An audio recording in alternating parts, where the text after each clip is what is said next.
Voin hi July ni somthum pakhat sang ni som ni panni pathian ni ani a ni zandar som panni vel khan vaireng te a kol kul tlangwal fel tak lalmon omachu vanduai thak takin motor lianin achil pal nau maya apoi thin mange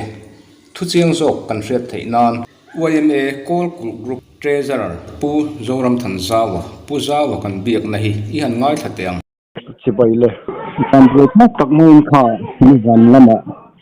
in puwa kol kul tlangwal fel tak mai vaireng te motor na tipal niin kan lo riak mai kha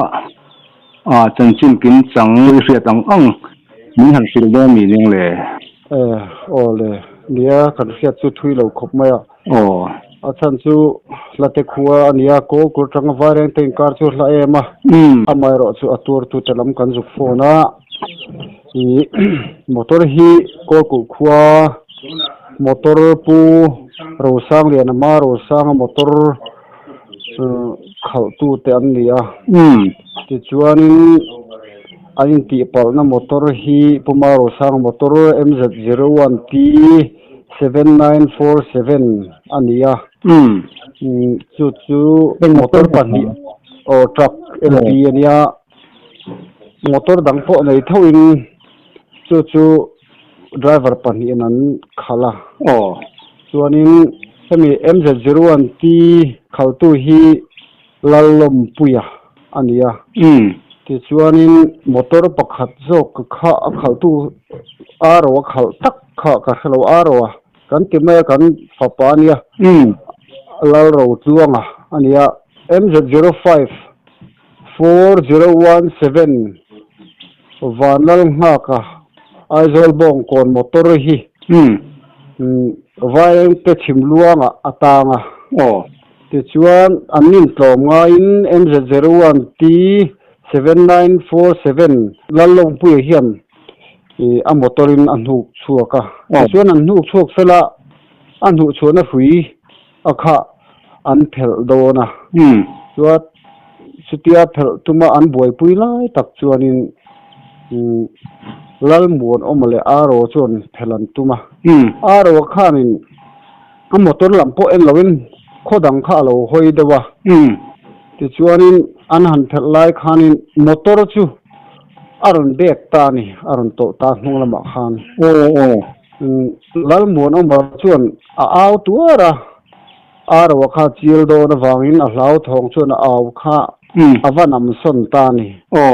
chuna nam leng nu kha lalmuan oma kha anal bok sia atule ta nge ni kha kamu chiang chi biak chuang lawa amaro chu achil lai chi kha chu kamu hana tiamo chuan motor khan zam anga phangin ading le ta chi asia rapta ni ti chuan aro tak ka zuk biak ta ka hiam ni kho ka helu tuk lawa thui tak chu ka soi theilawa amaro chu nan fuai pheya khatian han la chuak kan fuai phei kha IOC ve chu na la biak thei ina soya amaro chu damdo in takan thet phei chon athit zuita ani ome ani nine apei do santani chu ber maina ani tak chuwa avazia lowin ava pois achunta achan na lama anun na achan ti na ni mo chu ani ni bere lalmor o hi afak omin chon om khop pin ka ria se tianga nunna thap ngama mi ten so sang laka thian ten chana heng te hi chu ani na taka chuanin va beile thei thil te po ni ve amaro chu motor lo nam din ru zo ru lo laka hanin chan kha chu a harsa zok mai thei ni ni na taka chuan mo a thian pa tan anuna mon oma chu afak omin laina tom hle mai ya ye hei kotlang WhatsApp group lama po hian president chor boina hial dil puitla ka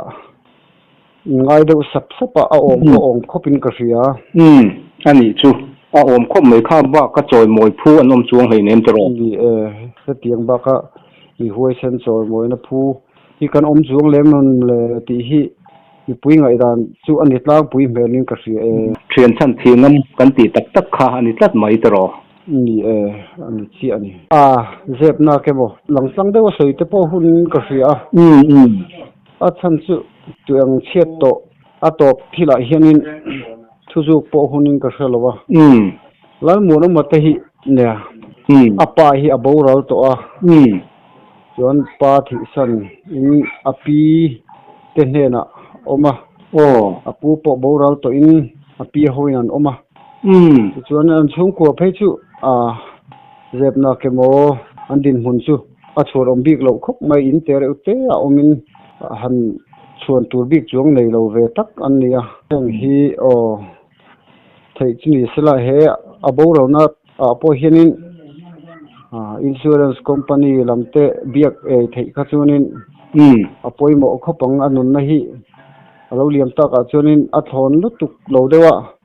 anun na te po hi kal ni ta se chu du thu sa ma van ni em ti te ka ngai tu la chuan omani ni laina tom le zel he mai tangba kum sam hi pathum lanau pang sia le wang lai mang don tran chi ani a theina chung ko ta ra so so don tran chi anun na lak sakin an omta ui om khop mai om he mai laina tom he mai ti chuan tu zau anon chho dan tur te postmortem chungchang te kha tuna hian postmortem hi an la boi pui me ka ti chuan postmortem zowa chuan anon chho puyanga vai reng te tanga kol kul hi dar kar som vel tlan ani angem ya dar ka som pakhat dar ka som mo dar ka som pakhat mo ron tlan vel tur kan ngai chut dan mai chuan kan chut lo dan in mo tuna hian thlan kan lai lo ka kan lai to ti chuan an ron thlen na karan tlai war pui nga zan laklo vel an ron thlen tur ngai la naktuk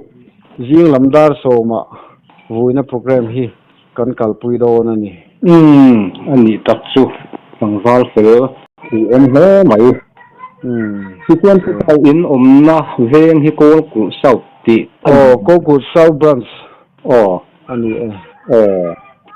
tu ba ni we ma soi tu ini angin engemo han soi du atop karnan ini chuan en soi don ni niang ole ya soi tur tam tak chu om theianga amaro chu soi dan po thiam hara ani van doina to chungchang a henin mi poi han soi pal te po thil om thei te ni mo ti ka ngai to chu lam lo chu soi ta ila i an ba ni chungchang kher lo kham ti van tlang ta na poi mo te po han toy te han soi tai la ya heti nga van doina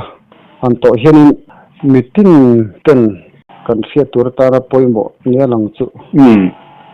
ham hai thil ti tur chople chila lo thena ham hai lu tuk hianin nun na kan san tur ang chi po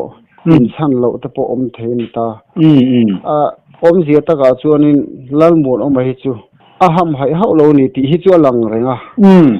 a cha sual liao awan doi liao ani a ham hai hau lo ti hi alang reng ka ria afak po ka fak le mai thinung tak zatin ka faka aham hai ho lo ni ti ka ria ama he kan fak du'a tura hian hetiang tu ka mi chur om hi an wang om mango ti ka ngai tu chum pila ma chun vai reng te khotlang lampo in an kho da ya kan nau te van duina to ka the pato pin an lo boi pui ni ti kan ria an fuai tu te po kan juk bia anin phone te po mi lo pick up sak zatin te pato kan nau kan mi lo chu sakri ti lan pirin an oro te po ngai thak no me kan lom hle avairan te khotlang chu po kan lom hle ni pu zau chan chin chang min sila kan lom hle maya kan oi na ruai tu te biakin lom thina lom om hle mai thu chiang zok puzawan min sila kan lom hle mai chuti rualin a thian pa a chan nalma van doina to ka boral ta tlangwal lalmon oma kan lainat hle maya akal san tak a chung te po pathianin ompuin thamuan sela a thian pa nunna a chan nalama nunna chan ta tlangwal lalmon oma hian choi moi awa phu te lul em